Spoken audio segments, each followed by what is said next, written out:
Second Cracker Barrel here in 2016. We appreciate everybody coming out this morning on this beautiful February day. Just a couple reminders here as we get started. First off, we are being filmed by the Aberdeen American News, and the session is streaming live on their website as well as on Hub City Radio, the Hub City Radio site. This session will also air on cable channel 7 throughout the course of this week. I would ask everybody right now to please take out your cell phone and either shut it off or turn it on silent. We would appreciate that very, very much. And as we begin this morning, I would ask everybody right now to please stand and join me in the Pledge of Allegiance.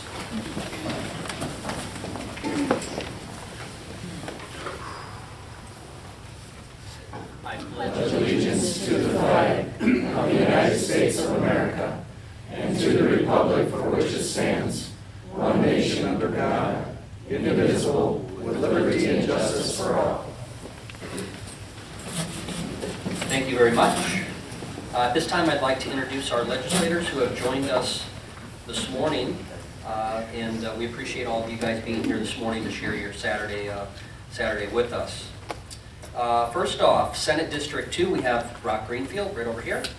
Next to him, we have Lana Greenfield, House District 2. And then we have right next to me, Bert Tolson, also House District 2. To my left, right here, is David Northrup, representing Senate District number 3. And then we have Representative Al Northrup representing House District 3. This time I'd like to recognize and thank any past legislators in the audience, which I believe we have Mr. Paul Dennert here. He's right over there waving his hat. Good to have you here, Paul. Is there anybody else? Did I miss anybody? Seeing no hands, I'm going to say no. So, also would like to acknowledge we have some special guests with us this morning. Sitting right up here in front is the Leadership Aberdeen class of 2016. Would you guys all stand so we can see? Now you got to turn around. Wave to everybody.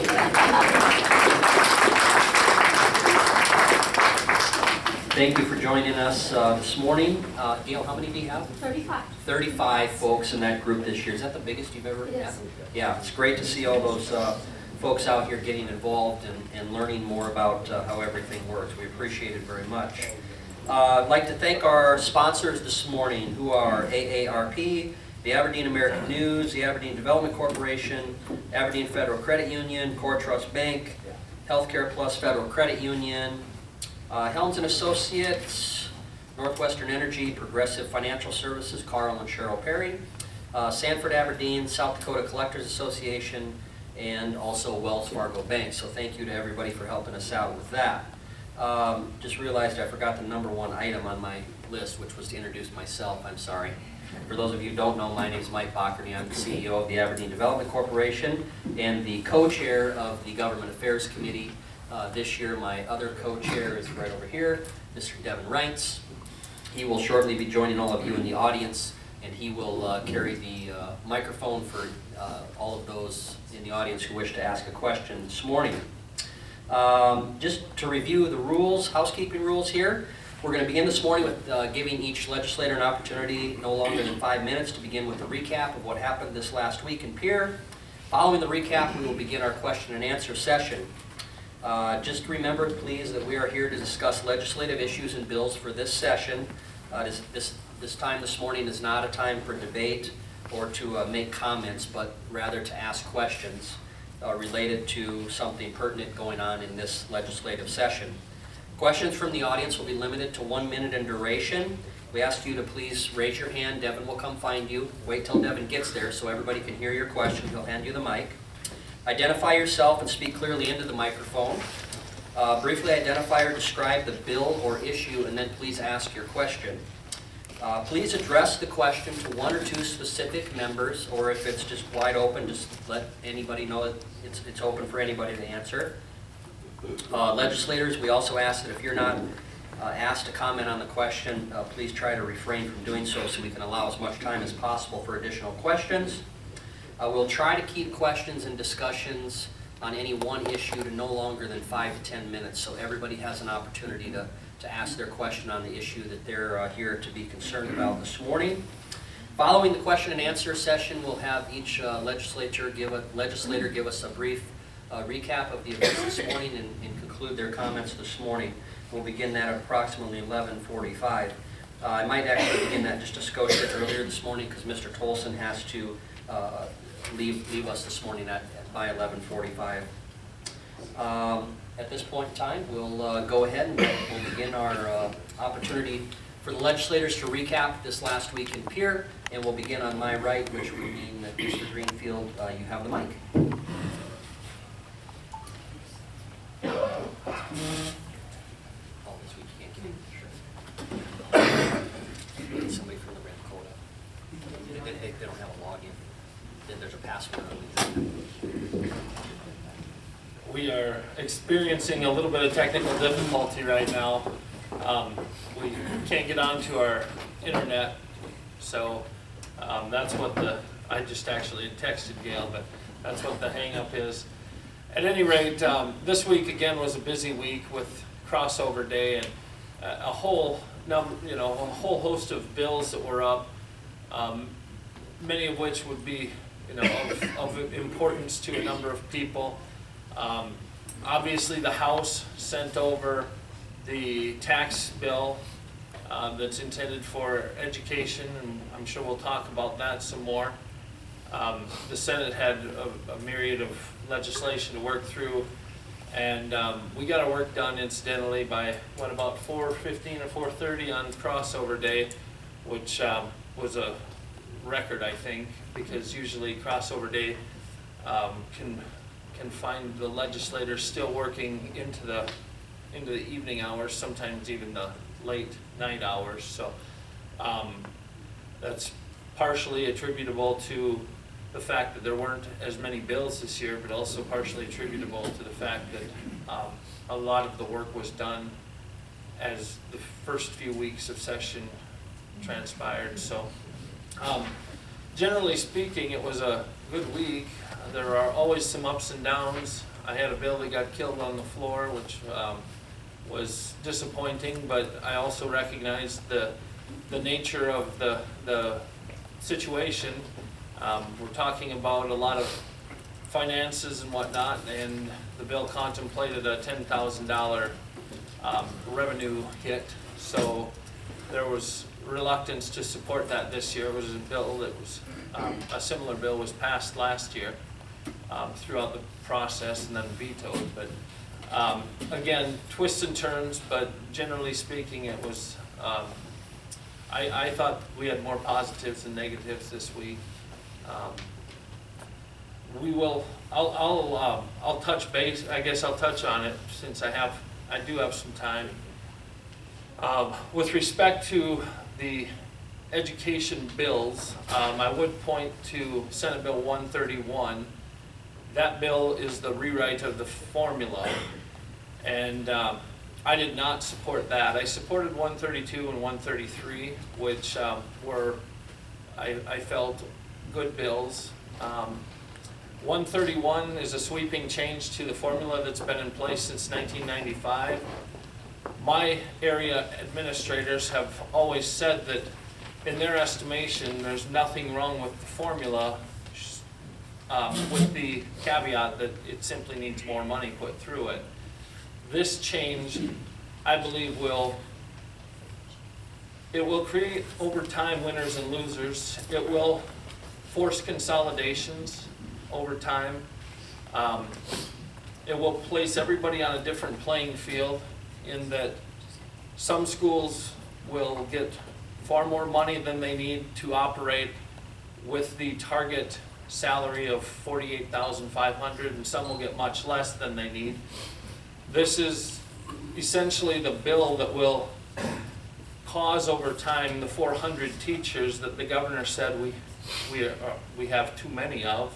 This will cause them over time to be displaced as schools shut down. So I thought rather than writing a wholesale change to our funding formula, why not merely address the funding element of it and see if we can't right the ship. by virtue of providing more dollars. Again, that's been the stated objective since day one of session. I've stated that in Redfield and Clark and Lake Norden and last week here. How we arrive at that remains the question. A lot of ideas floating relative to the funding bill, 1182. Bob Mercer is a newspaper reporter who has outlined essentially 5 different options that we have, and with the news that broke today, we have yet another potential option. So, and that is that the Aberdeen paper, I know, reported that the federal government has agreed to finally fulfill its responsibility under the treaties that have existed for years. They've agreed to pick up the full share of Indian Health Services rather than making the state match that, but it does come with some strings attached so far as what we know, and so we'll work through that, but it's looking very good. We have very good ideas out there relative to House Bill 1182, and I'm thinking that there will be something that we can all coalesce around and probably support as it works its way through the process. So with that, I thank you for coming. Thank you to everybody who's helped organize this. I'd like to welcome the leadership team here. Sorry I couldn't join you for breakfast. Thank you. Thank you, Brock. Lana? Gail? You still have issues? Well, we need the username and the password. What's the username? This one. So just type in red color. Well, good morning. I'm Lana Greenfield, and I live down at Dolan. I'm a former high school English teacher, for those of you that don't know me. And we currently run a business in Dolan, Greetings. It's a restaurant and lodging area. I was in teaching for 37 years, and so the educational issue, as I told some of you last week that were here, has been very important to me. We need to make sure, though, that when we pass a bill, it's a good bill. And my opinion is that 1182 in its current form is not a good bill. It does not define who's going to get the money. It just is a tax bill if you've read 1182. And I found that there's a lot of people that maybe haven't done the reading. It's just been passed along word of mouth. That's the teacher bill. But if you look in it, there's no mention of teachers at all in there. It's just a tax bill. And I mentioned last week that I was part of the process for funding for the video lottery when everybody said that was a teacher bill and passed it. And we didn't get any money, so I can see, a strong current here, a strong parallel. I'm on the Health and Human Services Committee, and we try to look at all the bills that come in. Senate Bill 28 was a very controversial bill that we had. The meningitis one is what it was, mandatory meningitis vaccinations for children in junior high. And we looked at the statistics, and like in the past, I believe in 21 years, there's been like 90 people in the state of South Dakota that have contracted meningitis, and it's a very serious disease. I believe 14 people have died from it, and 2 of them had been vaccinated, but it was just the wrong type of serum. But we did pass it onto the floor, and some of the people saw fit to go ahead, and they thought it was necessary to vaccinate. I believe, I don't remember how many total junior high kids, but so it appears that will be coming down the pipe for mandatory vaccination before they can enter the junior or middle school years, I guess it was.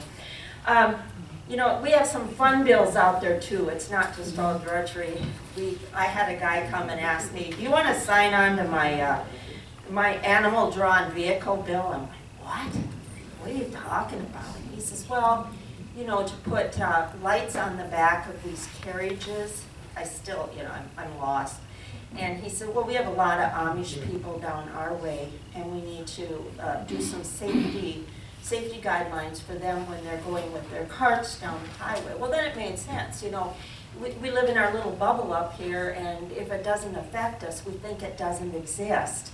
But it was quite a delightful little bill, I thought, and we did pass it unanimously and sent it on out. So we'll see what goes on there. Another interesting bill that we had come up this week was there was a bill out there, so one attendance center can't go into another.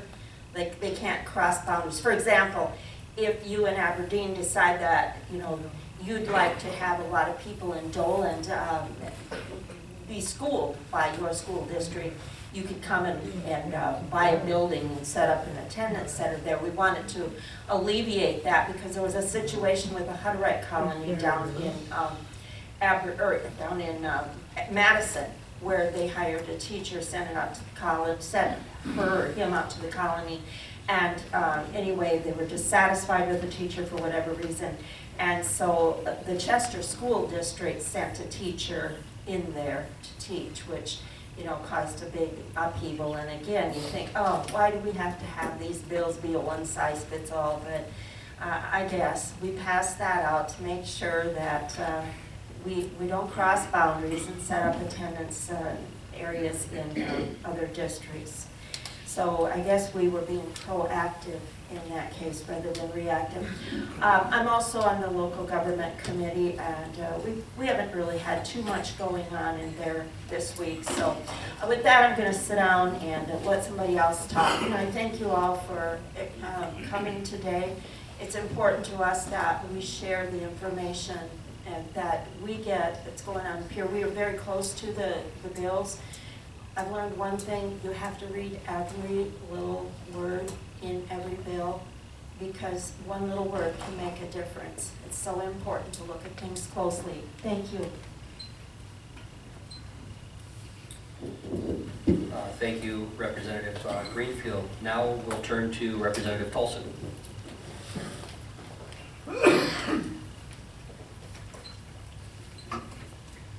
Thank you, Mike. Good to see you all. Good morning.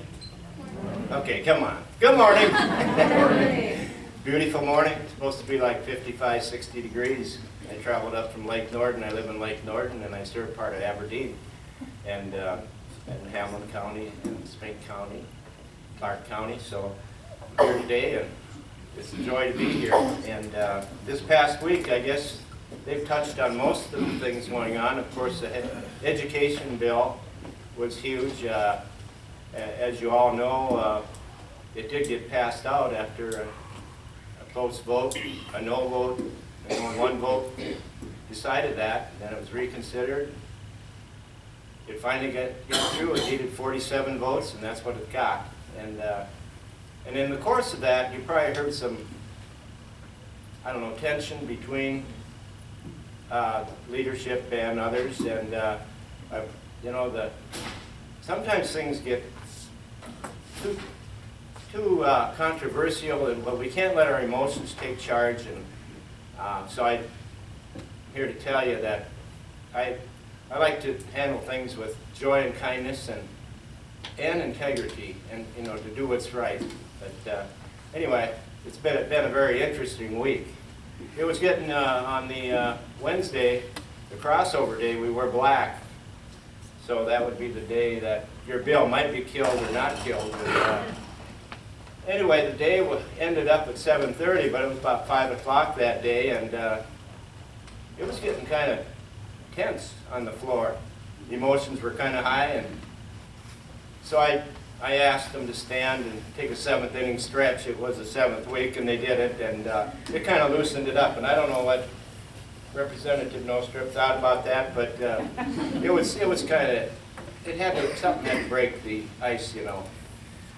The Medicaid expansion, that's going to be talked about this week. We'll find out more about this on Monday. I heard, we just heard yesterday that they are going to take care of the Indian Health Services, all the costs involved there. We're going to find the details more on Monday, so that's all I have to report on that. Other than that, I'm here to listen to you, and it's great to be here, and I just want to say that one of the things we can all do, whatever we do, is to add value to whatever we do. And whether it's a product or your thoughts or anything, if we can add value, that's good. You know, we have corn, we have milk, we have potatoes, and we have soybeans. If we can make something better out of that, which has happened in our state, that's what we need to have. Try to make things better in our state. And hopefully, us legislators can add value too. Thank you.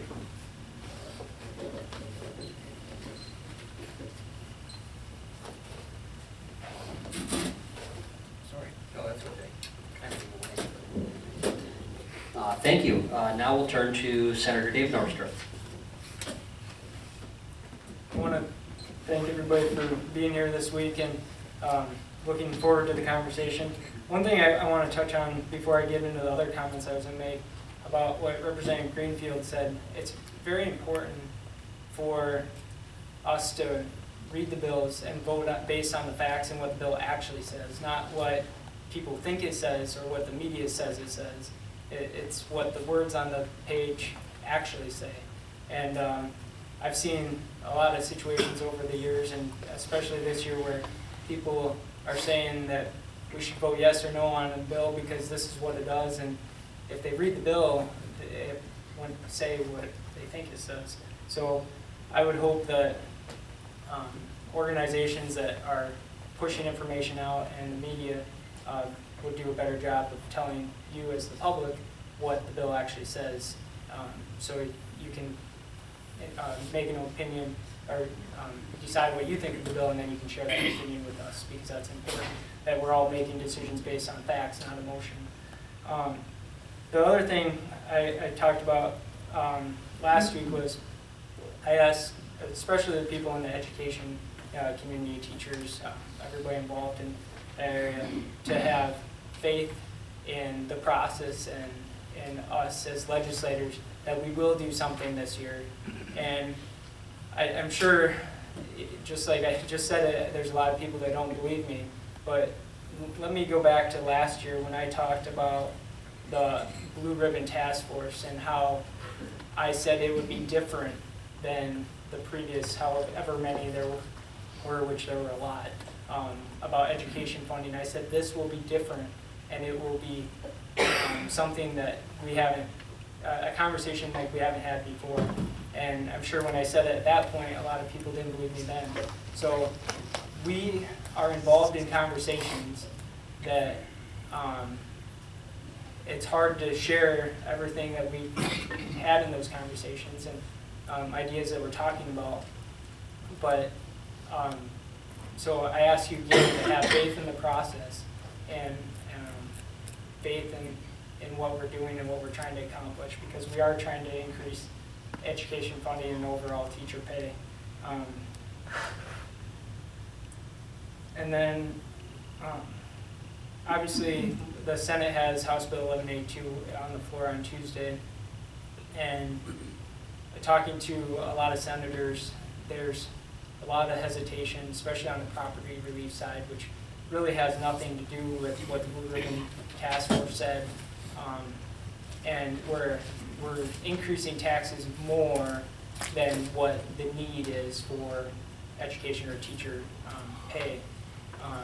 So one idea that I personally have is, what if we did, instead of a half-cent increase, a fourth of a cent, and then find efficiencies in state government, which is 10 to 15 million, which I talked about last week. There's possibly 30 million out there.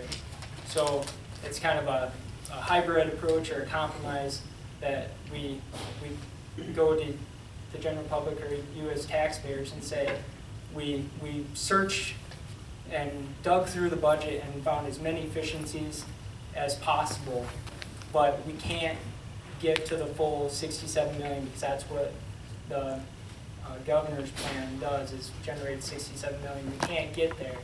So here's a very, very small tax increase that gets us to that 67 million. And I think that would be a good compromise. It accomplishes everything that the Blue Ribbon Task Force wanted to do, or the governor wanted to do. And it gets rid of property tax relief, which I don't think is gonna stay permanent. If you look at property taxes overall, they usually go 3 to 4% a year, and the property tax relief is only 3 or 4%. So basically, you stay flat for a year, and then you continue to go up. But also, that's dependent on your value staying even, which in most situations, values continue to go up in all areas of property taxes: commercial, residential, ag.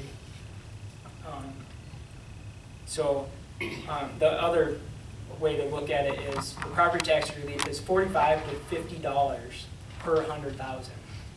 So if you own a $100,000 house, you would only save $45 to $50 of that, and that's assuming your value stays the same. If your value goes up, that $45 to $50 disappears. It doesn't exist. In conversations I've had with a lot of senators and also some House members, which at this point it doesn't necessarily matter what the House members think about 1182 because they already passed it, but there's a lot of hesitation as it is now, and I don't think as written it passes, but there is like I talked about, doing a fourth of a cent, I think that has could have a lot of momentum and have a lot of support with a lot of people. I got the wrap up signal, so I will stop there and look forward to your questions. Thank you. I will conclude opening remarks this morning with Representative Al Norstrip.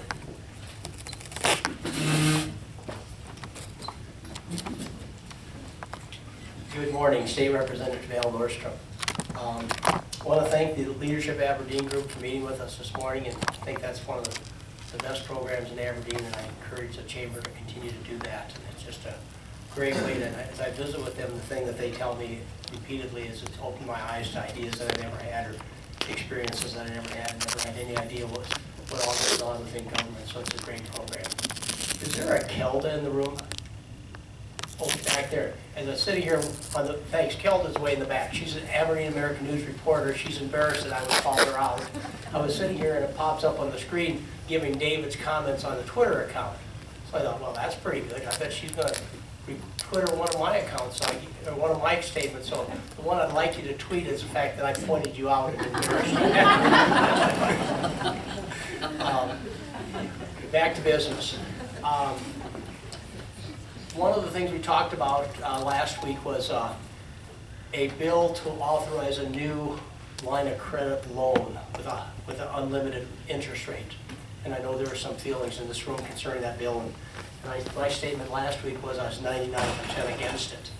Well, the matter of always giving yourself the wiggle room. Well, when it came down to the debate, I moved from 99 to 100%. I stood up and talked against it because it was a bad bill, it's a bad idea. And we successfully killed it with 21 yes votes and 47 no votes. What it would do is it would make your vote next fall on the interest rate in South Dakota irrelevant.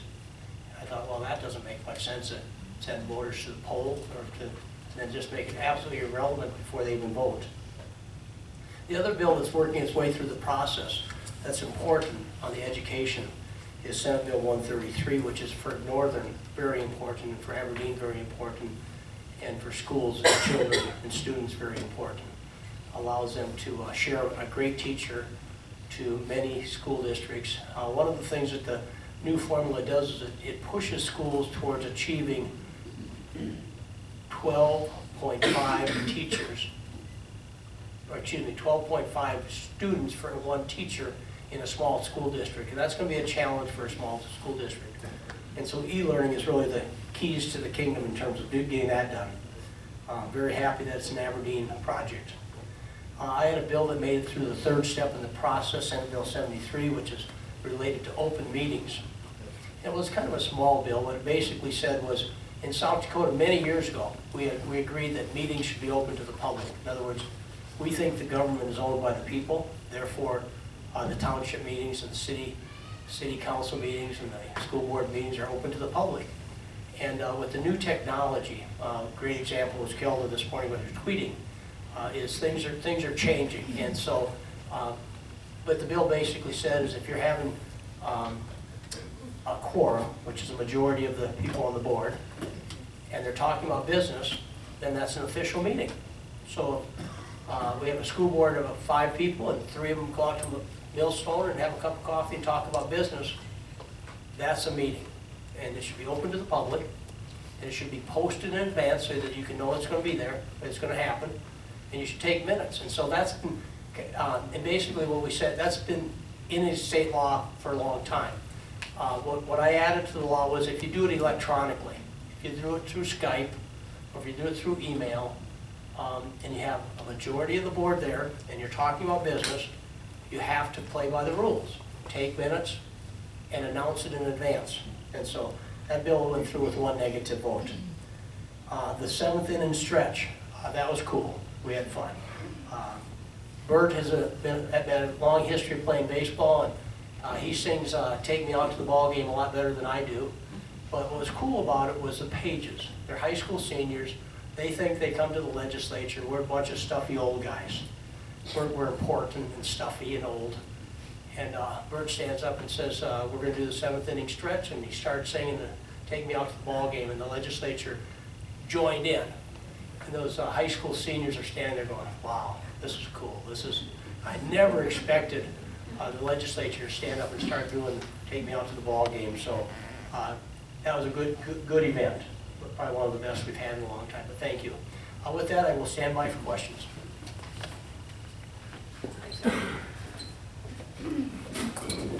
All right, thank you. Now we've reached to the point where we'll do Q&A. So who has the first question of the morning? How about right there, Devin?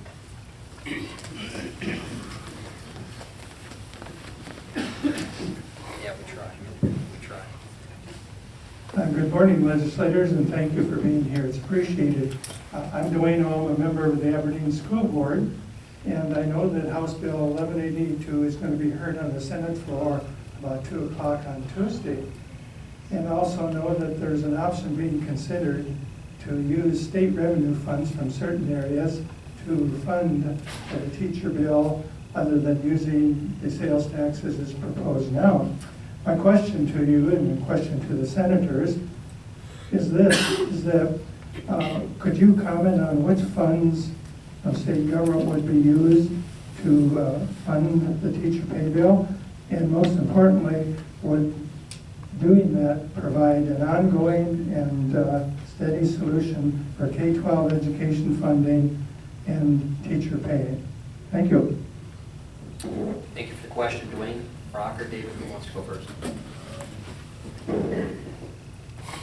There's been conversations about where that money would come from, and we're not going to throw anything out there that would hurt groups like Aspire or Medicaid providers or anything like that.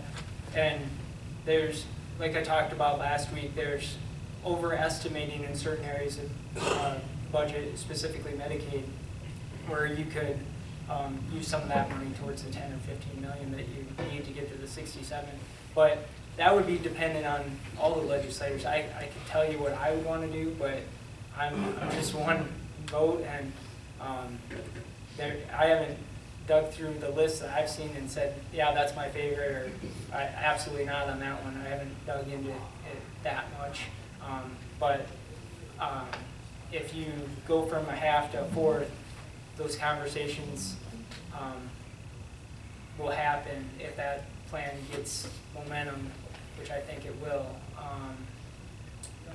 Those conversations will be decided based on the legislature. And I mean, if you, as the public sees areas that we could maybe be more efficient on, obviously those concerns or that input would be valuable to us. But there is money available without doing harm, and I don't think any one of us, or even the other legislators in Pierre, I don't think anybody wants to do any harm, and I think there's viable ways to make it sure it's ongoing and it doesn't do harm, and it's sustainable. One thing that is kind of related to this is I had LRC, which is Legislative Research Council, take the current education funding money and do the 0.3 increase that the governor proposed and run it through the new formula. And this isn't my number, this is LRC's number, that the average teacher pay is about $44,000 with, I think the 0.3 is about 6 or 7 million if I remember correctly. So that's pretty amazing. But just by changing the formula, you can move teacher pay from 40,000, whatever it is, to 44,000. Is pretty incredible, and I don't think people knew that. I didn't know that until I asked for the information.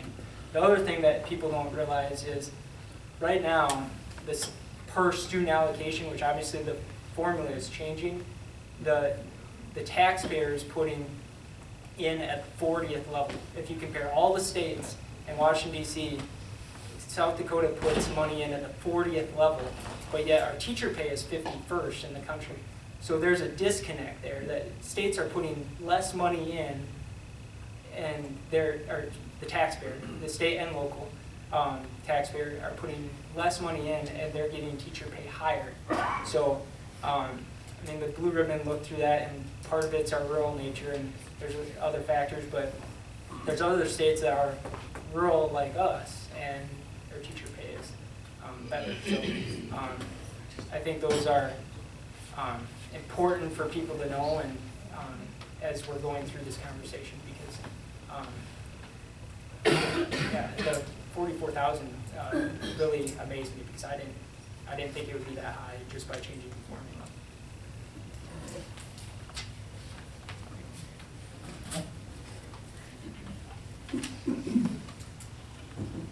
Dwayne, I'd like to thank you for your question, and I'd also like to thank you for your years of service to your community and to your school.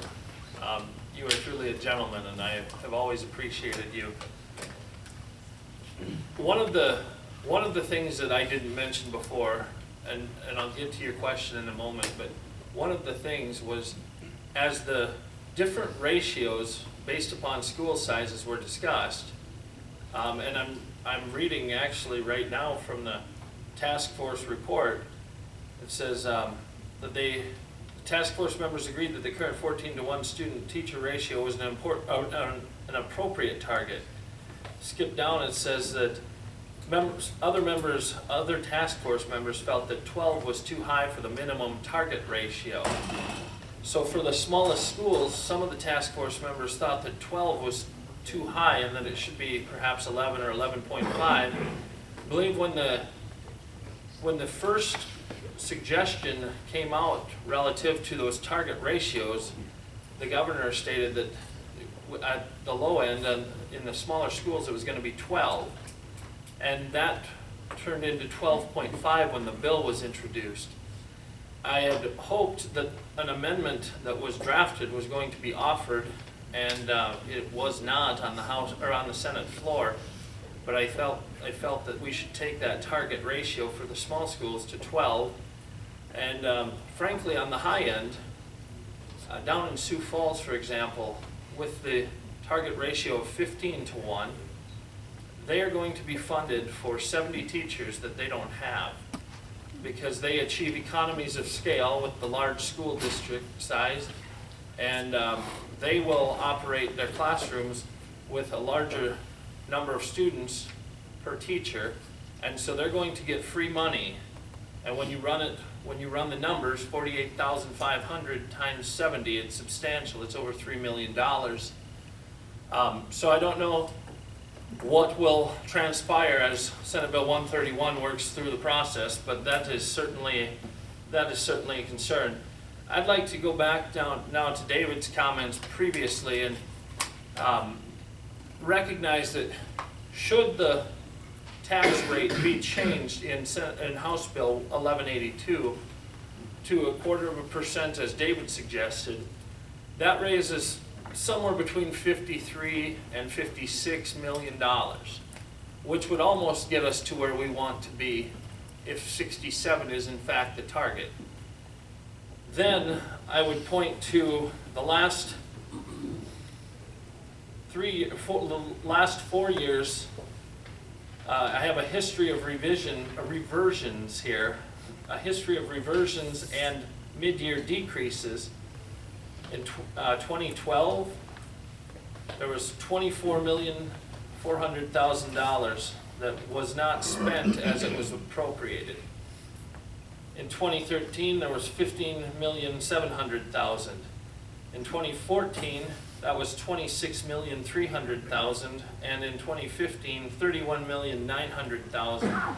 What happens when money is unspent? It goes unspent and isn't used in the fashion that it was appropriated, then money can be shifted within the budget, or it can be reallocated through a intergovernmental transfer, or the legislature is often is asked every year when we come back to amend the current year's budget.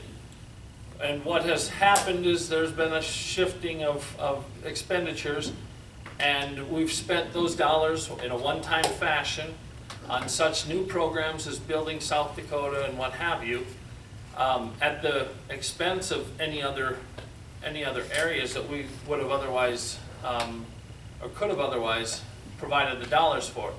So if you just look at the last 4 years, and this has happened historically, there are countless millions of dollars that are not used in the fashion that they're appropriated for, and if we can just simply clamp down on that a little bit, we would have the additional money over and above the $53 or $56 million. So it goes to our process, and it goes to our appropriations process and our legislative process. Having been an appropriator, I can tell you that there were oftentimes frustrations with when I saw that here's a request to expand an existing program or to create a new program, when I felt that our funding priorities should be different. We should provide the extra millions of dollars to our Medicaid providers and to our schools. But unfortunately, in those cases, I wasn't in the majority. So just by simply, the hammer's standing up. Just by simply addressing those issues and the budgetary process, I think that we can come up with additional dollars. There's an M&R fund. We're being asked to increase by something like $6 million over last year, a capital fund, a capital improvements fund. And I think that if we just held that at the current level, you could free up several million dollars, as I said, over $6 million. And then if we really drill down on the social services line and don't have the carryovers that we've seen on the Medicaid line, which have been in excess of $15 million every year the last 4 years, we can probably achieve the $67 million without having to, quote, borrow from Peter to pay Paul, and we couple that with a smaller tax increase. So that's one of the thoughts out there. Thank you, Dwayne. All right, thank you. We'll go, yeah, Dwayne back there.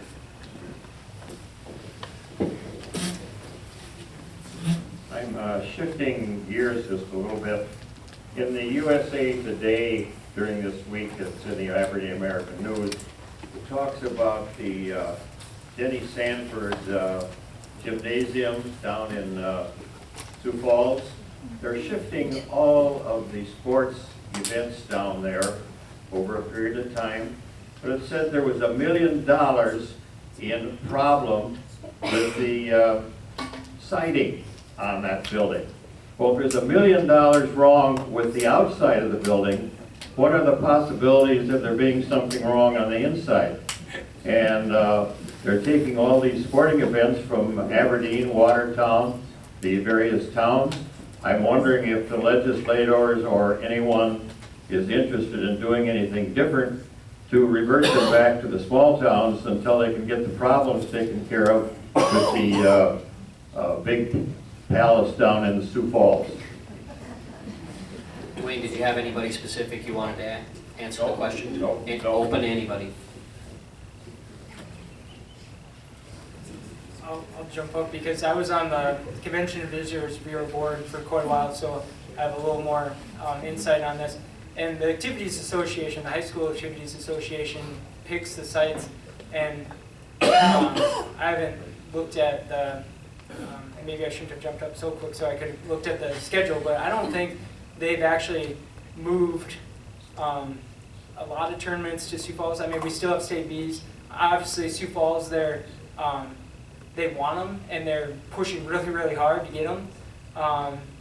But as far as I've seen, the Activities Association hasn't allowed that to happen.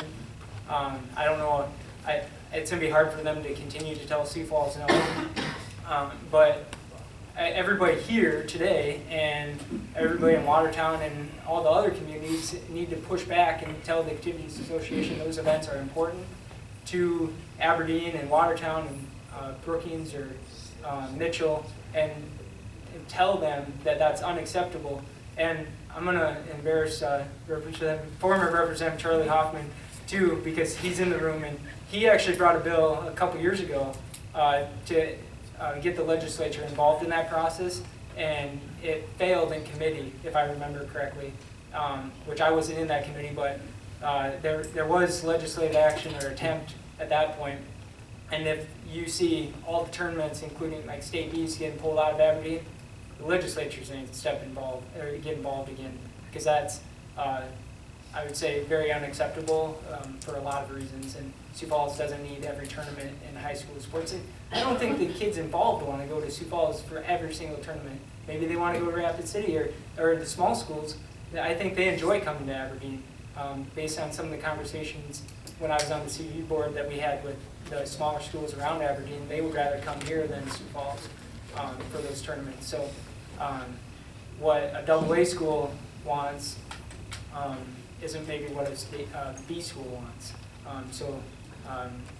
I think there is an action this session, but if they try to move them, there will be legislative action to try to rein that in. I'll just touch on it very quickly. I didn't realize that Charlie was here, but I had his mug on my computer because I thought that was a bill that was in 2013, and I pulled it up and just happened to notice that out of the 7 sponsors who were on that bill, 4 of them are at the table up here, and one of them sits right there. Al and Dave and myself. Oh, and then I should say 4 of the people in the room. It's important. It's important that we continue to try to ensure that those events are passed around. And structural concerns aside, I would really object to them trying to centralize everything in Sioux Falls. There's a lot to our state beyond those bounds, and I will always advocate for events being passed around from city to city. Aberdeen has just done a tremendous job historically with hosting the B tournaments and frankly any other state tournaments that they've had, be it wrestling or otherwise. So thank you for the question, Dwayne, and rest assured that we'll keep our fingers on the pulse of that issue.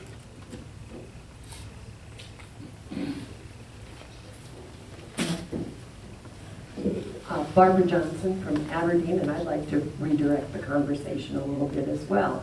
There was apparently high drama in the Republican caucus this week that Representative Tolson diffused, at least for the time being.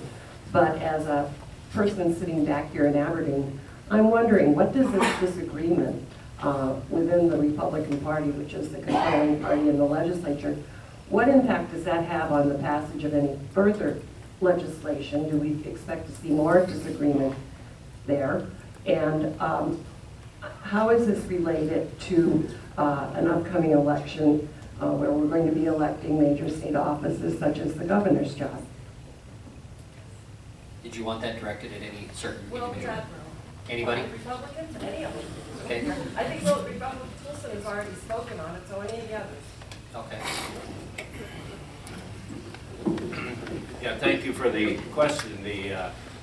And I have no comment on what did happen. I'm just all I was saying was that we have to treat each other with respect, both sides. And I don't know how it's going to affect anything in the future, but I really believe in not to let your emotions take over and to might not agree, but respect the position.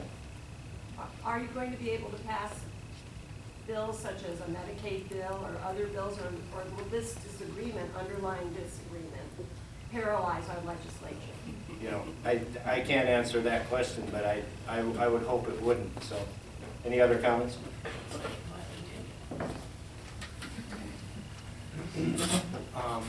I don't feel very paralyzed. I'm good to go. We should go to the legislature and disagree without being disagreeable. A couple things happened on the House floor this last week. One, and we're very respectful. And what we do is, well, and I was telling the leadership group this morning, we don't say Representative Norstrup. Because when you say that, if someone stands up and says Representative Norstrup, it draws me in, because it's a personal thing. What we say is the good representative from Brown County. And that's a way for us to step back from the discussion and not become personally involved. We want to debate the bills and not the people. The two comments that were on the floor, one was one speaker said, that's garbage. And the other one said, that's foolish. And in South Dakota, that's unacceptable. Last night on the debate, someone looked at the other one and said, you're a liar. That's beyond unacceptable. So we think you violated the rules if you say Representative Norstrup advocates for this. That's breaking that's going too far on a personal version. Saying the prior speaker's comments were garbage is way past the line.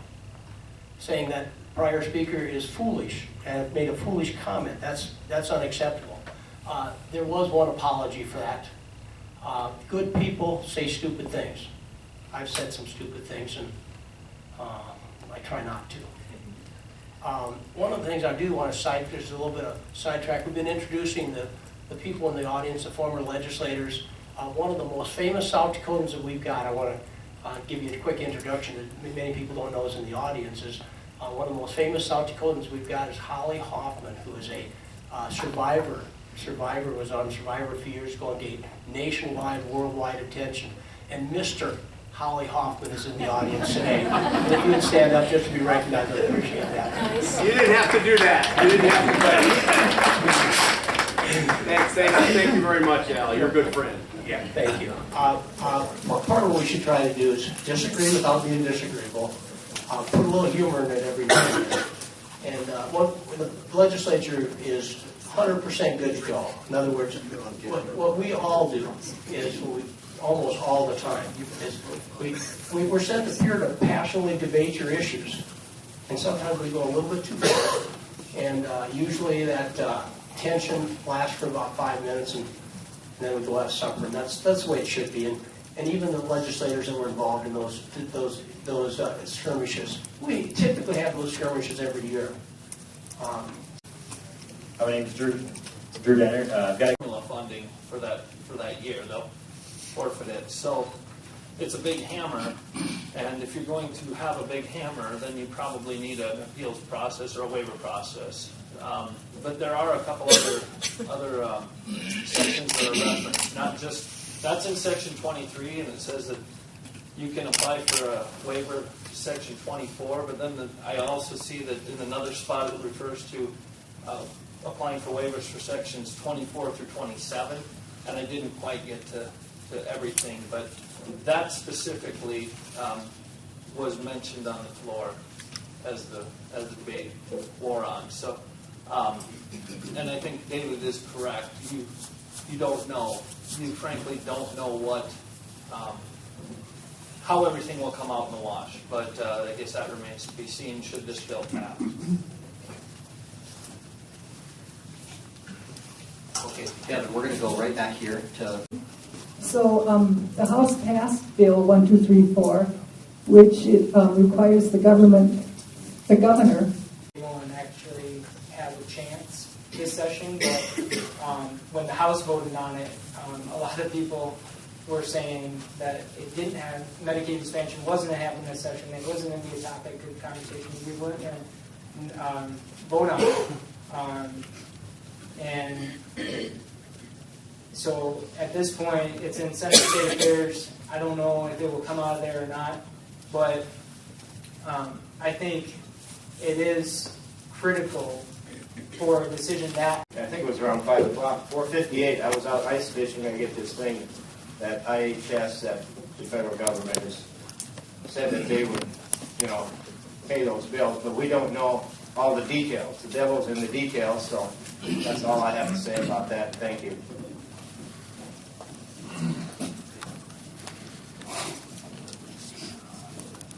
Bert, I would remind you that we also serve Brown County, so when you said the good senator from Brown County, I thought you were talking to me. The bill is entitled an act to require the approval of the legislature before the state adopts certain changes to the Medicaid program. And at first reading of the bill, it's relatively short, 3 pages, I believe, goes into the 3rd page. I would support that, because I think that your elected representatives and senators are the ones who should be contemplating changes to existing state policy. We all feel upset, or often feel upset, when people act outside what we would consider to be the scope of their authority. And so to just place this decision in the hands of the executive branch and the bureaucrats, I think, is inappropriate. I have brought bills this year and last year and advocated for a number of bills over my time that gives the legislature more authority. I think that that is where decisions like this should lie. And that's where the decisions should be considered. That's where the policies should be shaped and reshaped. Because we are the people who are elected to represent you, and the bureaucrats are not. And I'm just going to throw out, I don't want to start the arrows flying, but the issue of Common Core was not a legislative matter. And because of that, it's created a little bit of a turf battle. The bureaucrats signed off on a waiver asked for a waiver to the No Child Left Behind program. Subsequently, we were ushered into this new day in education that required our participation in Common Core, and there still remain a lot of frustrations and a lot of questions concerning that. So I just really do think that this is the appropriate kind of a bill, and if it gets to the floor in this version, I would plan on supporting it. Thank you. Right back there. Then we'll come back to you. Hello, I'm Corey Platt. I'm a student here at NSU, and I have a open-ended question to anybody in regards to the recent controversial transgender bill that came through the legislature. Do any of you see the governor signing this bill, and if so, any federal backlash coming from it? Thank you for the question. Anna?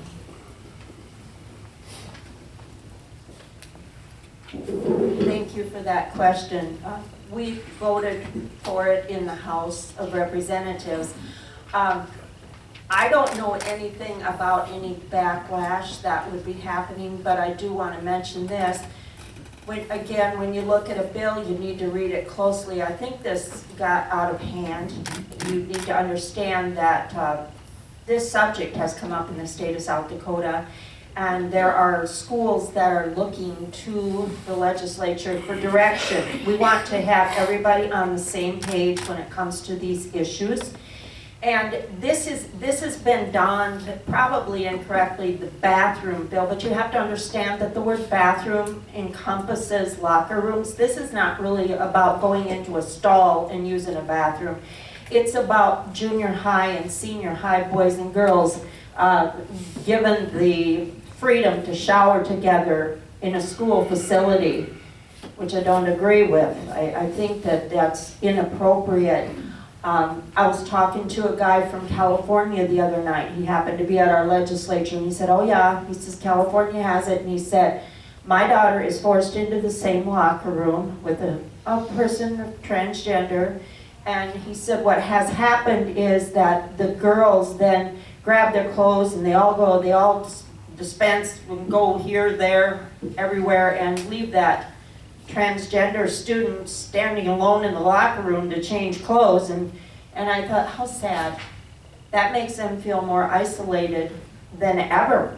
But that's how they've used, what they've used as a mechanism to cope. So, you know, it's a very delicate issue, but it is not, as we said, the bathroom bill. It's in the high school. It's not adults being forced to do anything that they don't want to do or anything.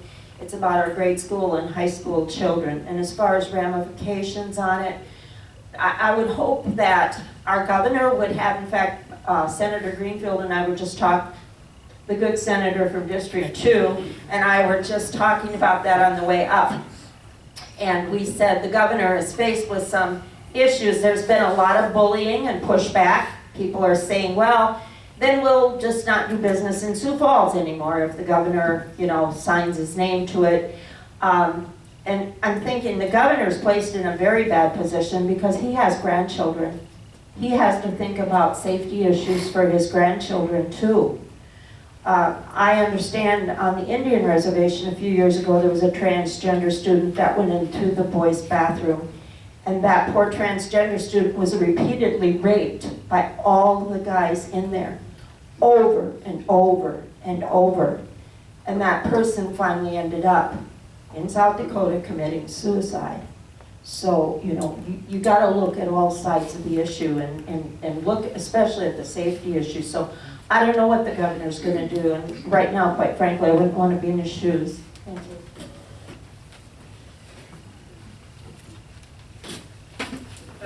I think this is where social media and the media as a whole has not done a good job of representing to the public what the bill actually says. And it's a two-page bill, so it's not very long. Section 3 of the bill is probably the key of it. And probably shouldn't paraphrase it, but it's kind of long. But I think I will read it just to make sure that everybody understands what it says. It says, if any student asserts that the student's gender is different from the student's biological sex, and if the student's parent or guardian consents to that assertion in writing to a public school administrator, or if the student is an adult or emancipated minor, and makes that assertion in writing to a public school administrator, the student shall be provided with a reasonable accommodation. That's the key part, a reasonable accommodation. And it goes on to explain a reasonable accommodation is one that does not impose an undue hardship on a school district. A reasonable accommodation may not include the use of the students' restrooms, locker rooms, or shower rooms designated for use by students of the opposite biological sex. If students of the opposite biological sex are present or could be present, a reasonable accommodation may include a single occupancy restroom, a unisex restroom, or the controlled use of a restroom, locker room, or shower room that is designated for use by faculty. The requirement is to provide a reasonable accommodation pursuant to this section does not apply to any non-public school entity. So it's balancing the needs of all students. And the other thing that I wish the media would do is ask schools how they would deal or handle the situation if it happened in Aberdeen or Sioux Falls or Rapid City, and see what if schools have policy and what they are.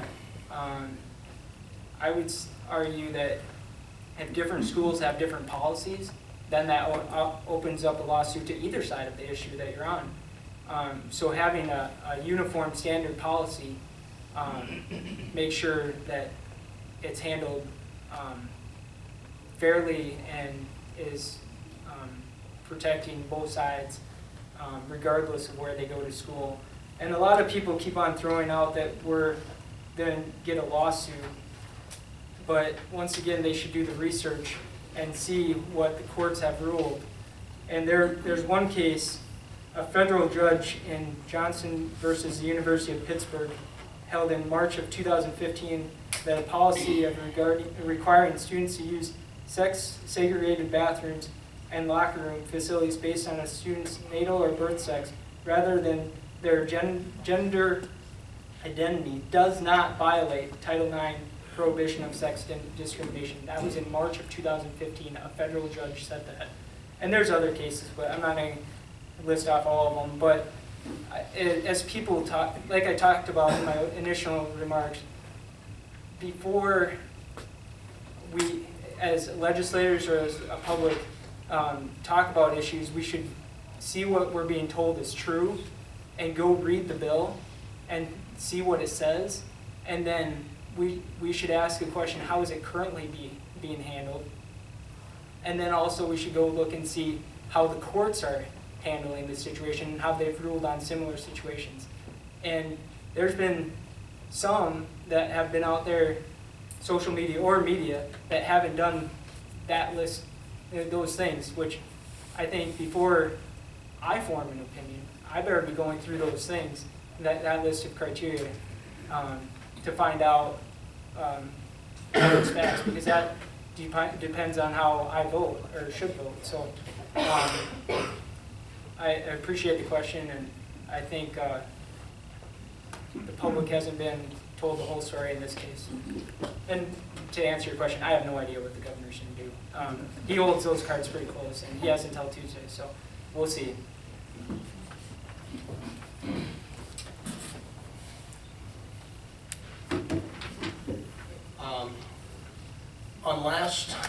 In an unnamed local newspaper, this good senator, good representative from District 3 makes a comment about the local newspaper.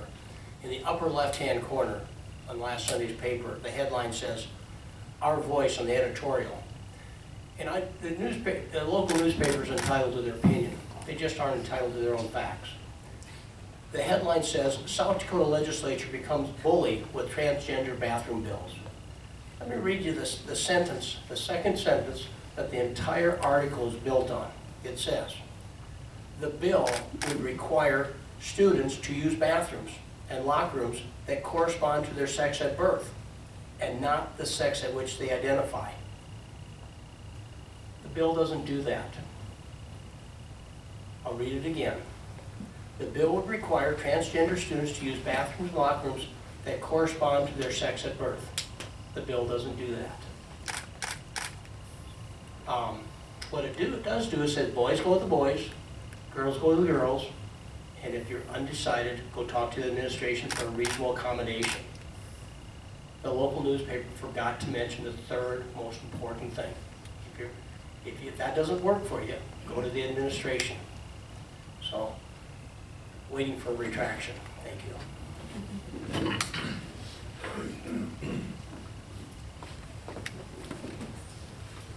Well, I've been told not to take shots at those who buy ink by the barrel, so I'll choose not to. However, I will state that I watched a Kelloland, so I'm going to go after the people who are in wider circulation. I watched a Kelloland piece in which they said that they went to a school and they could not find one student who supported the bill. They had interviewed 6. Well, I'm here to tell you that of the people who were serving as Senate pages at the time, I didn't ask, but they offered. One of the 13, I can't remember how many there were, but one of them supported it. The others did not. So, again, they can cast the die as they will, but the reality is it's not a settled issue. This issue was only forced into the forefront because of an activist federal government who made this their issue, made this part of their agenda just a few years ago. And now they're threatening to withhold Title IX funding. Can you imagine the people who purport to be the champions for students and our youth are threatening to withhold funding that provides them with opportunities, educational and extracurricular? I think that's shameful. Because of our audacity to challenge their policy, they're going to try to withhold funds. And again, I just think that's flat wrong. What the governor does, I don't know. It remains to be seen. But I did support the bill. I would also state for the record, the bill was not my bill. It's been attributed to me. I carried it on the Senate side. I had nothing to do with the authorship of the bill. But I'm not running from it. I will defend that bill because I think it's defensible. I think it's easily defensible. And as David has pointed out, it's been defended in, similar policies have been defended in federal court and have been upheld. So I do thank you for your question, sir. Again, I recognize the sensitive nature of the bill, but when it comes down to it, those are some of the things that we didn't talk about last week that should be stated here today. Thanks. Thank you. Devin, we'll go back to, I believe it's Sister Myra, right back here. Yes, I'm Sister Myra from Aberdeen. First of all, I would like to say thank you to the legislators for voting down the bill, House Bill 1161, and also the Senate Bill 153, the payday loan bill and the drug test bill for those who are seeking financial help. So I really thank you for that. It really made my day. Thanks. Now my question is in regards to tax on food.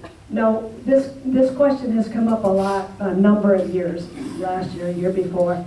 And my question is, why is the legislature hesitant to cut sales tax on food? Because it affects everybody in the state, especially those in the low income bracket. There's taxes cuts on other areas, but why not on food? Because the poor need that break. So I'd like to hear from at least 3 out of the 5 of you. Thank you.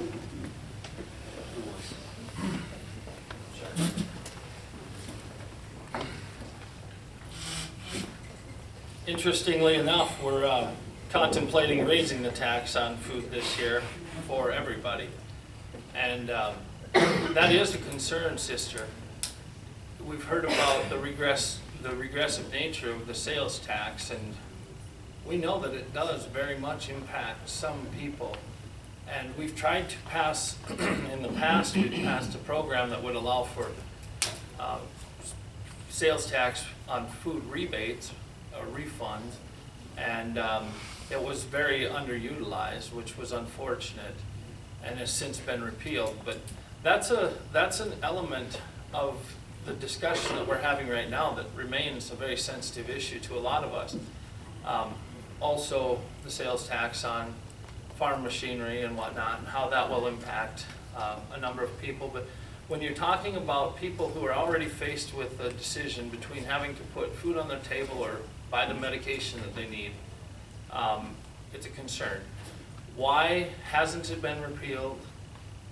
I think that goes to the stable nature, and it's, that's oftentimes been spoken to.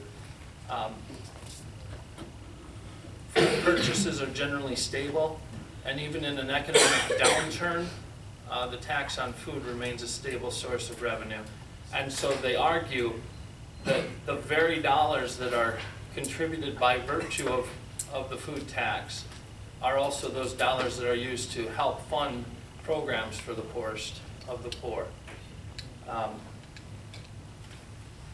one other element that I wanted to touch on, and I've since forgotten. That's the unfortunate part of being a long-winded politician. But I think that too is part of the reason that a number of us think that it's unconscionable that when 1182 was introduced, it talked about not just taxing what we need, but overtaxing and then providing property tax relief. So we're going to overtax everybody in order to provide property tax relief for a few targeted individuals. And so that's why we've tried to reshape the discussion as it's come over to the Senate. So I'll turn it over to somebody else, and maybe if I think of it and I can confine my remarks to 30 seconds, I'll try to come back up. Thanks. One other thing that I really want to talk about really quick is Brock talked about the property tax relief, and in some conversations I've had with people, they were talking about that's the property tax relief for the Ted Turners of the world, the people from outside the state. So that's another reason why I'm hesitant on 1182, but because I don't like that part. We passed a bill, and I will get to your question, earlier in session on the Senate side, 106, and it would increase, or it would start charging taxes on things that you buy from Amazon or other places on the internet. There's over 2,000, I don't remember the exact number, that businesses voluntarily collect that now, which by state and federal law right now, they're not forced, well, by state law. If they don't have a physical presence in South Dakota, they don't have to collect it, but they're outside of South Dakota and they're voluntarily collecting it. So those 2,000 plus businesses are doing the right thing and helping South Dakota because they're giving us the taxpayer we're due. And the part of that we could do, the food tax generates 90 to 100 million in revenue in the state. The taxes on the internet is all over the board. The estimates, I don't think anybody really knows. But if you could take that when either Congress or the Supreme Court rules on that, you could, instead of growing government, you could use that to reduce the taxes on food.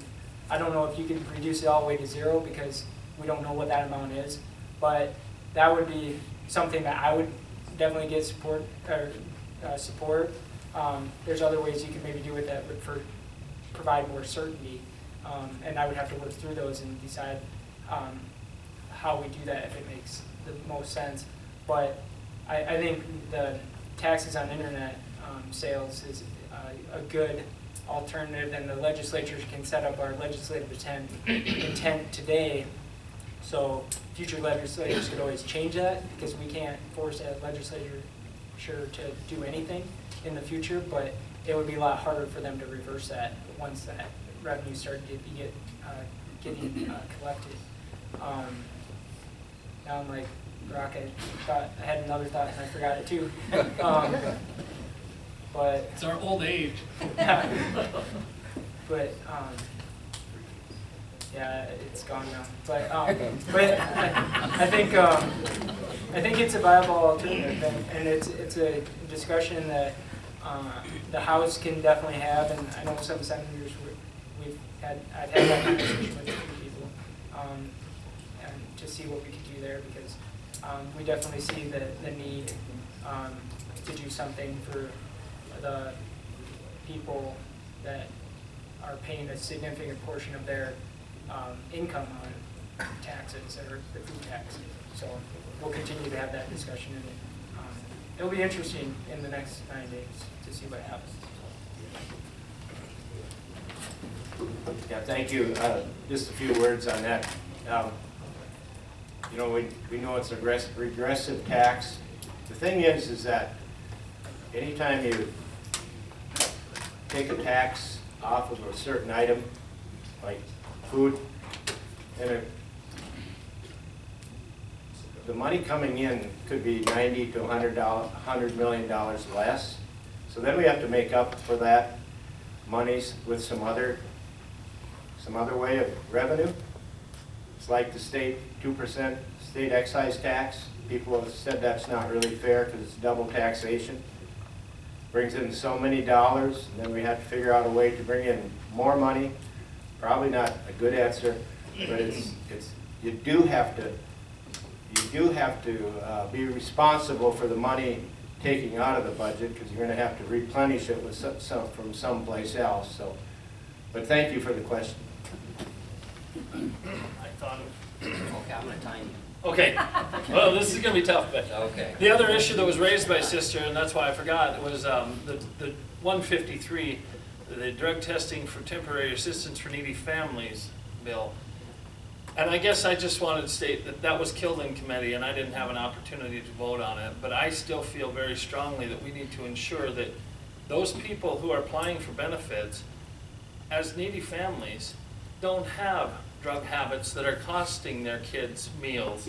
And so I tend to be of a different opinion. And frankly, a lot of us don't have drug habits. I don't, and a lot of you people out there don't. And yet we're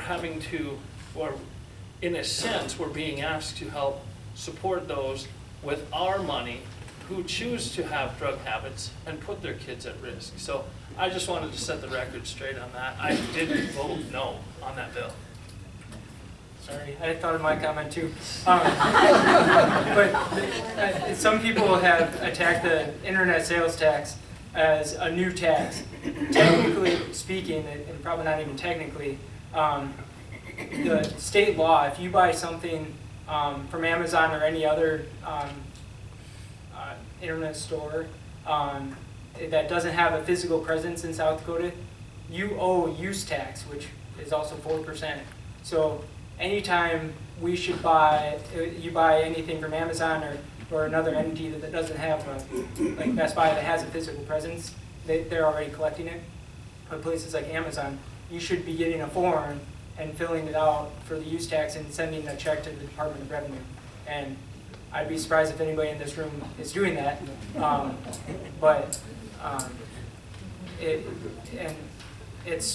That's the law. You're supposed to pay use tax. So I guess maybe you learned something today, but it's not a new tax. It's actually a tax that's owed now. Great, thank you for Devin right up here. I was getting a little nervous, Gail, nobody from leadership had asked a question yet. He asked a lot this morning. Okay. Hi, Melissa Gilbert. I have a question for Senator Greenfield and Senator Nostra. Yeah, hold it close. Oh, okay, sorry. My question is on Senate Bill 102, alcohol, and just your opinion on alcohol in college campuses. I'll repeat the question. The question is related to Senate Bill 102, which allows the alcohol to be served on campuses, and that's directed at both senators.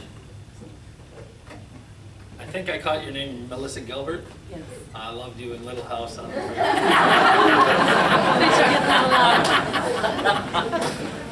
Welcome home. Welcome back.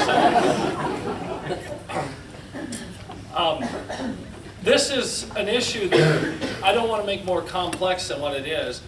The bill would allow our Board of Regents to essentially provide for licenses, temporary license for events that take place on campus, whether they be foundation events or sporting activities, or, and frankly, foundation events are one of the things that they really stress that they're going to be trying to utilize this license for, but also other events, perhaps a dinner theater or something like that. Right now what happens prior to a lot of functions on campus is binge drinking. And that's harmful, that's destructive. It creates, sometimes it causes alcohol poisoning, and unfortunately from time to time you will read about death that has occurred. And so the question is, are our current policies proper, or would it be more proper to allow for adults, and there are caveats in the bill, there are safeguards in place that would ensure that they're serving only those people who are adults, but those who could otherwise legally consume alcohol, is it appropriate to allow them to consume alcohol on campus during certain events? This is allowable in a whole host of other states. You go to the University of Minnesota to their football games, and you can go and buy a beer at the concession stand, and frankly it provides a lot of dollars for the vendor and for the university system. So while I'm not an advocate of just throwing the door open to unhealthy behavior, I'm not an advocate, and I don't think that this bill allows that. I think it actually encourages more responsible drinking. And frankly, one of the other things that happens is people will fill out little film cases from when we used to have cameras that required film. They'll fill up those little film cases with booze, and they'll snap the lid on, and then they'll be sipping off that. They'll be mixing drinks during games. They'll smuggle them in. I've seen it happen. As a former RA, an RA for 3 years, I know what happens prior to a lot of events. It's dangerous and destructive behavior. So I'm hopeful that if this bill passes, and I voted for it in committee, I missed the vote on the floor because I was attending a funeral, but I'm hopeful that we'll see more responsible, drinking behavior on campus should this pass.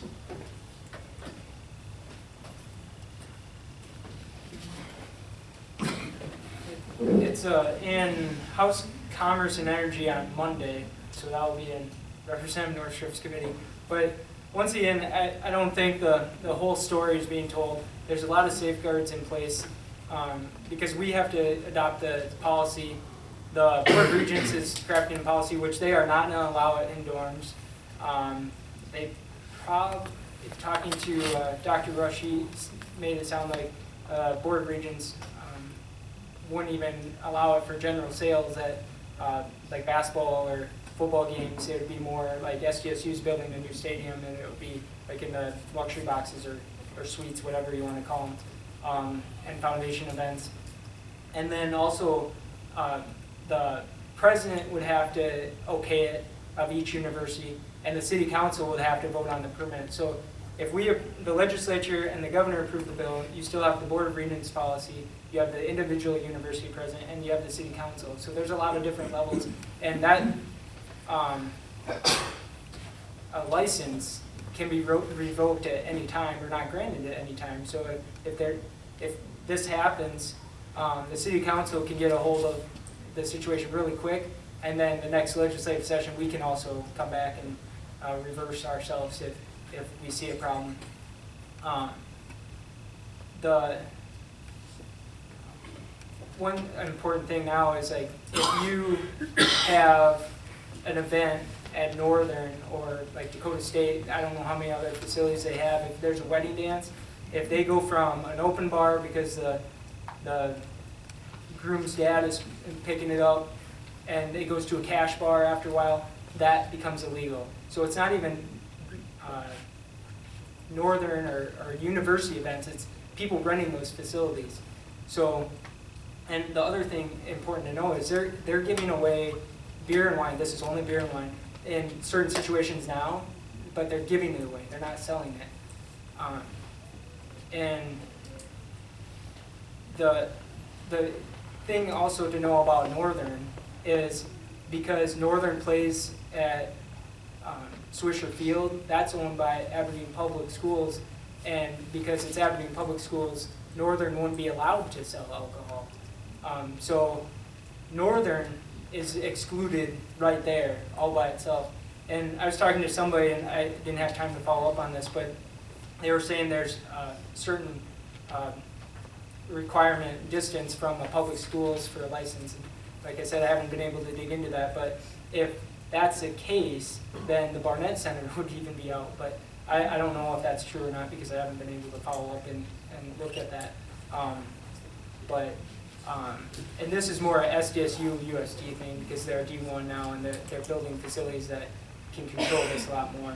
So I don't see Northern, even though we're going to be getting a new president, based at least on the current president, I don't see Northern making this very widespread or maybe not even doing it at all. So maybe just specific foundation events. So thank you.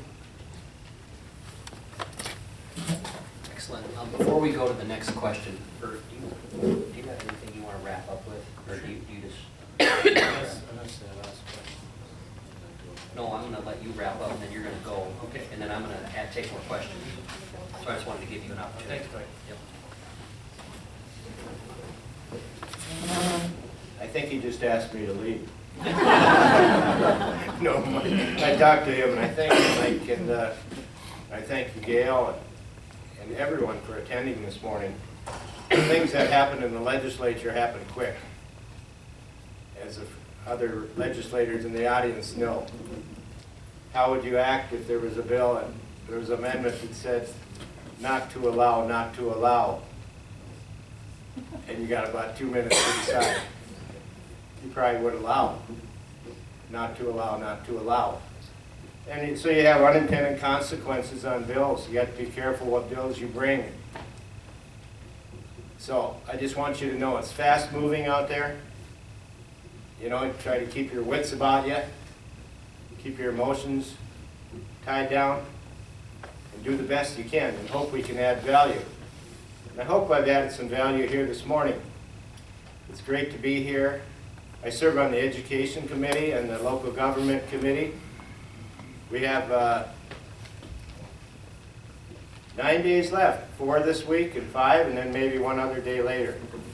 So keep in contact. It's great to see you all, and it's just a pleasure being here. And I want to thank the legislators for serving. This is my 6th year, and I've enjoyed serving with you all. These people work hard, and I want to let you know, the people in South Dakota, the legislatures, and you, but the legislators really work hard. They get a lot of pressure, but we run for this position. But so that's what we, be careful what you ask for. But we do enjoy it. I'm doing it to give back to South Dakota what I can. But I thank you for allowing me to be here today, and you guys take care. So, bye.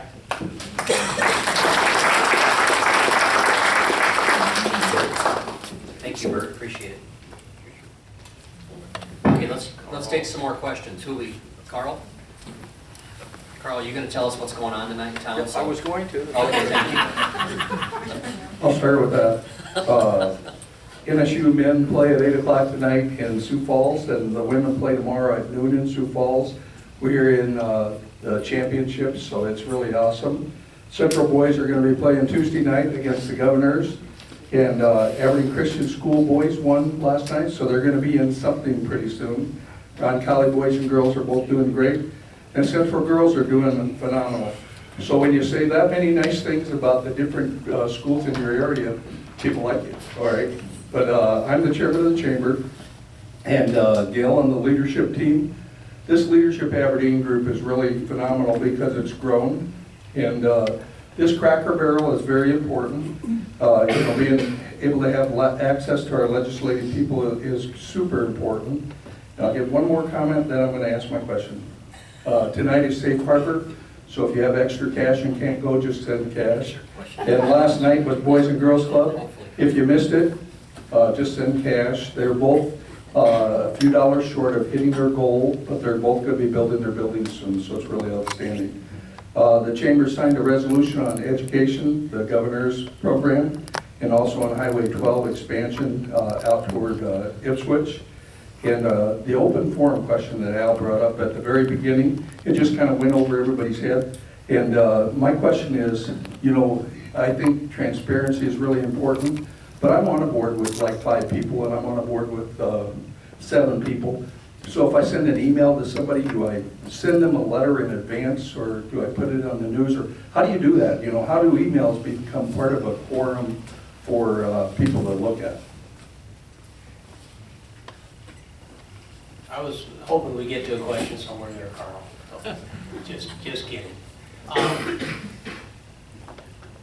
I would guess the boards that you're on are private boards, and private boards aren't affected. This is public boards, and so Aberdeen Airport. Aberdeen Airport. Okay. There's 5 of us.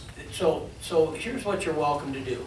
You can have as many emails as you want, not talking about business, or you can talk about business but not have a quorum.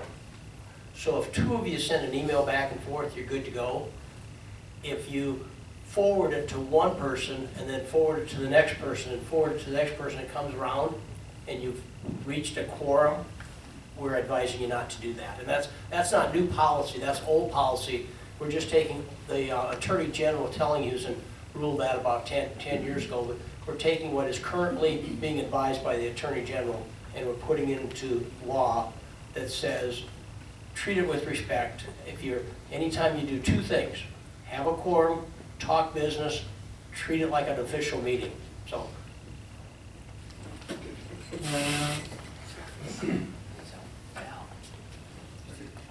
Okay, we next? Yes, sir. Thank you. And I want to say thanks very much for that really warm welcome. I think I'm living proof that the sum is greater than the parts. And I did marry up. My father always told me, Charlie, when you marry a woman, make sure she's got really great genes. And I just wanted to make sure she had long legs. So, just a comment that I do have a question that's serious for you, Al. Lana said something that's really true. When you're in the legislature, you stay there any amount of time, of 1 or 2 sessions, you become a friend and a family of all the people that are working with you. You win together, you lose together, you laugh together, and at times you cry together. You become aware of other people's health issues in their families, things go on. And a case in point, I went to my niece's basketball game in Britain the other night, the Warner girl, Audrey, and I ran into Susan Wismer, and it was like I saw a long-lost friend I haven't seen in a long time, gave her a big hug, and we visited for a while. So that's the kind of thing, and when you're talking about a bill, the hardest thing that I had when I first ran 8 years ago for the legislature was when someone got up on the House floor and was going against my bill that I really wasn't in Al love wants with. to know if you have a question. I knew I'd be a little longer winded than you. That you don't take it personally, and that's the hardest thing that I think every freshman. But I am going to be running again. I've got my name into the hat. I know not in this district. Okay, we have a time schedule. The half-cent sales tax. There's a property tax reduction part of that. I have been told, but I don't know, I can't find it, and I've looked through, but I don't know whether this is an amendment or part of the bill, that the relationship to the amounts that go into the property tax reduction are based on education, which would be 150 million of commercial, 150 million from residential, and about 50 million from agriculture. Is that tax rebate or tax deduction going to be equally applied in those same denominations as the public pays into the education property tax? That's my question. I think Al can answer that. Thank you. Thank you, Charlie. Glad you were able to get to a question somewhere. The answer is I have not grabbed a calculator and proved it out to be true, or actually grabbed a spreadsheet and proved it out to be true, but it's my understanding that that is equally split. Everybody benefits to the same degree based on a proportional, prorated type rate. So I think it wasn't rigged to favor one group over another. I think it was an honest appropriation. I don't know what all the numbers are, but I know from the South Dakota retailers, the commercial side is 12 million. I don't know owner occupied. I haven't heard those numbers or ag, but I think it's not going to be more. It's going to be evenly distributed, probably based on what they pay in. But I don't know that for sure. But I know commercial is 12 million. Okay, thanks. Yeah, That, once again, as long as he said he's running again, I'll give him free publicity. That was, again, former representative and current candidate Charlie Hoffman, AKA Phil E. Buster.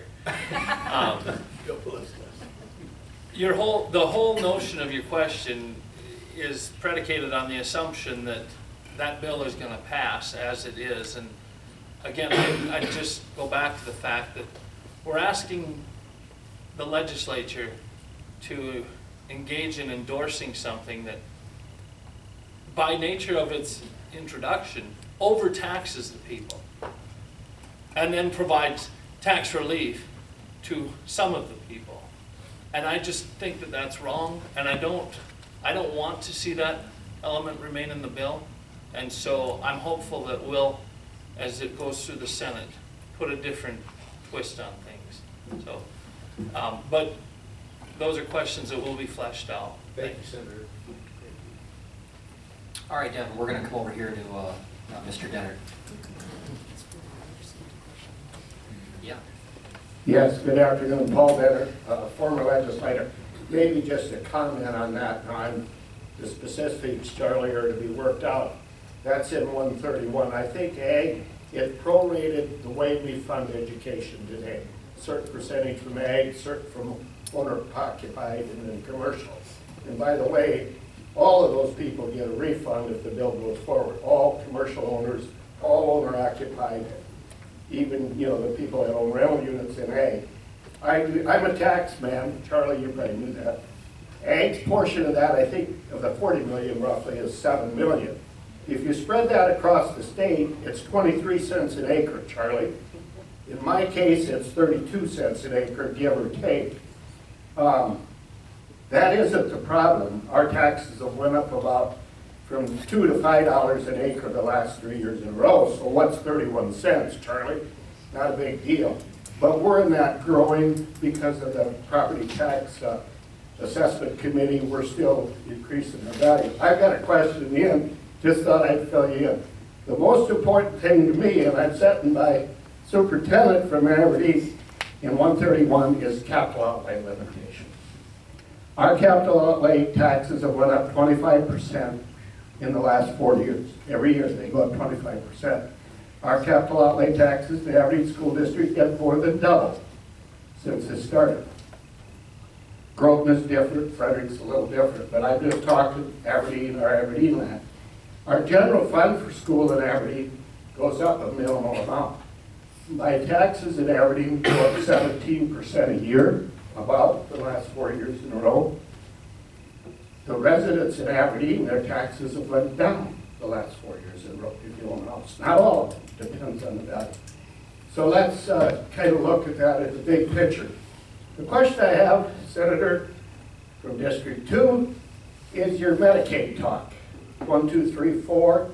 You know, you said you probably vote for it. I'm not going to judge that. But am I right in the understanding that the Medicaid expansion is in the general bill? That will be discussed in appropriations. Will come to the floor if the governor goes ahead with it and take the debate there. Will 1, 2, 3, 4 trump the general bill? Thank you.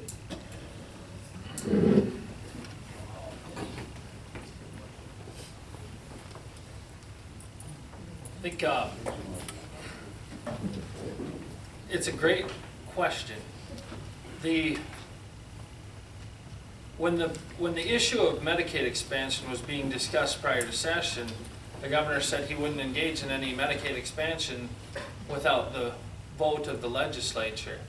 But then that was put, you know, that discussion has kind of centered around the General Appropriations Act, which only requires a 2/3 majority, or a simple majority. And the expansion of a new program such as this would require a 2/3 majority because it would be a special appropriation. It's not. It essentially is a new. It'd be venturing into new waters of a program. So I think that the answer to your question is, in the current session, no, it would not. But going forward, it would. There will be other attempts, presumably, to further expand Medicaid over time, and I think it is something that should require legislative oversight and legislative approval. So, but if we would choose to pass the general bill with Medicaid expansion in it, that would be our thumbs up, so to speak, to the current policy. Could be challenged, of course. That could be challenged in a court of law under the presumption that it's a new program and should have required a 2/3 majority.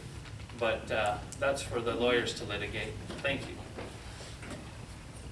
Really quick too, since we changed our budget process this year, normally if the governor proposes it and it's in his budget, we would have to amend it out or change it.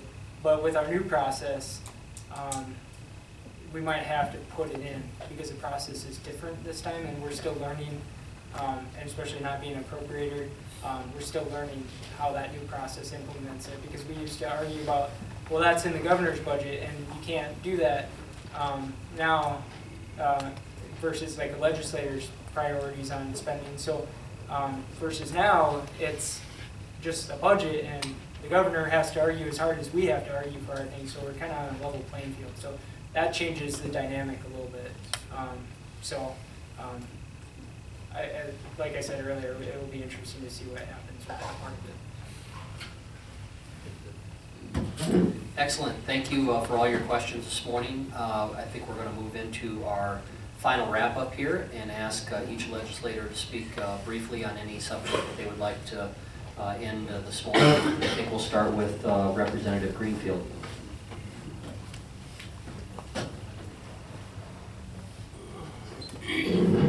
Thank you. I want to thank you all for coming today. I think that, when we come up to Aberdeen, we see a lot of people with a lot of good questions, very respectful discussion. I hear some things that are going on across the state, the Cracker Barrels that get out of hand sometimes, and part of it is maybe they don't have a good moderator as we have that keeps the discussion rolling along, and I do. I humbly thank you for your part in this because it certainly is very instrumental to the success. Some important, we've done a lot of different issues this morning. One of the things that's coming up in a committee that I'm on, Health and Human Services this week, is discussion on medical marijuana and its limited usage. And I need to tell you that, I'm sure that when this discussion occurs on our committee, we're going to see, several people, maybe children, that are going to be brought forth and are going to be giving testimony on this issue. But we keep our minds open for the discussion. We listen very carefully to what's going on. I've never been a big advocate of medical or marijuana expansion. You have to think, okay, is this going to get a foot in the door for recreational use? Where are we heading here? So that might be one of interest to you as we go through this week. I think it's slated to be in our committee at 7:45 or somewhere during that time on Tuesday. Another thing I wanted to mention, and this has been brought forth especially by a good senator from District 3, that we have separate branches in our legislature. So I emphasize again, we work for you people. I've never felt that the governor of the state, even though the position is respected, I don't work for him. I work for you. We have to sometimes compromise. Gosh, that's hard. We don't always get all that we want. And I think with the education bill, there will be some different amendments coming to the forefront maybe, and we'll be passing this bill back and forth and back. So I want you to know that if, when the Senate votes on it, that it then will come over, whatever their rendition is, it'll come back to the House and be bandied back and forth. So that might be something also that you want to stay apprised to. Again, thank you all for coming. It's always a pleasure to come up here. Email us if you have any additional questions or concerns. Thank you very much. Let's move to Representative Nostro.